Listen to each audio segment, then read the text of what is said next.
Déclaration sur la décentralisation du diagnostic du Covid-19. Vu la montée des cas de Covid-19 dans la ville-province de Kinshasa et la province du Congo central, et constatant que l'INRB devient submergé, avec pour conséquence le retard dans le rendu des résultats dans les provinces du Haut-Katanga et du Lualaba, vu la difficulté de transfert des échantillons à Kinshasa dans le contexte du confinement, vu l'urgence dans le diagnostic et la prise en charge des patients, il y a nécessité de décentraliser le diagnostic de confirmation de Covid-19 à Lubumbashi pour desservir toute la région sud, est et centre de la RDC. Considérant les atouts du laboratoire provincial de Lubumbashi ayant déjà à son actif les équipements de biologie moléculaire de marque Abbott M2000 ayant l'application SARS-CoV-2 déjà installée, 3 chaînes ELISA, 7 GeneXpert, il s'est tenu en date du 18 mai 2020 une réunion mixte entre les délégués des gouvernements provinciaux du Haut-Katanga et du Lualaba à Lubumbashi pour examiner la possibilité de collaboration dans le cadre du diagnostic de Covid-19.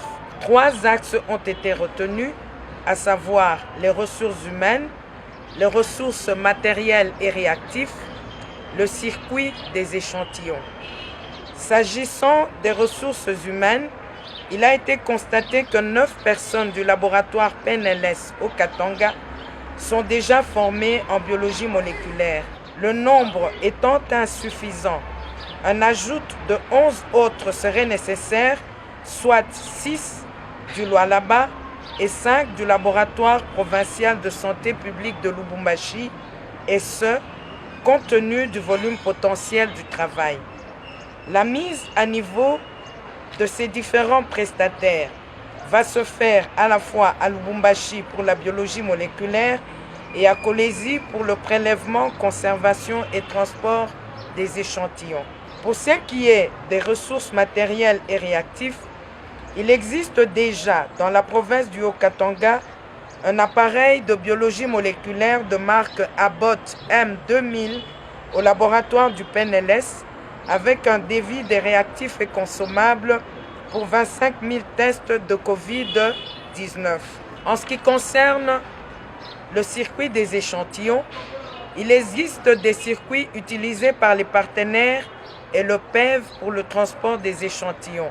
Plusieurs modalités de transport pourront être utilisées, de la moto à l'avion en passant par les véhicules, avec l'obligation de respecter les normes de conditionnement.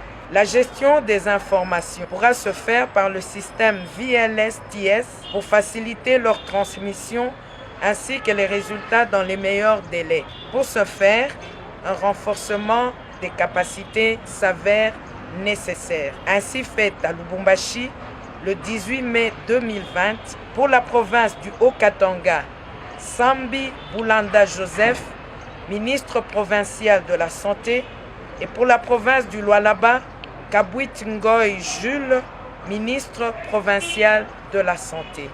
Merci.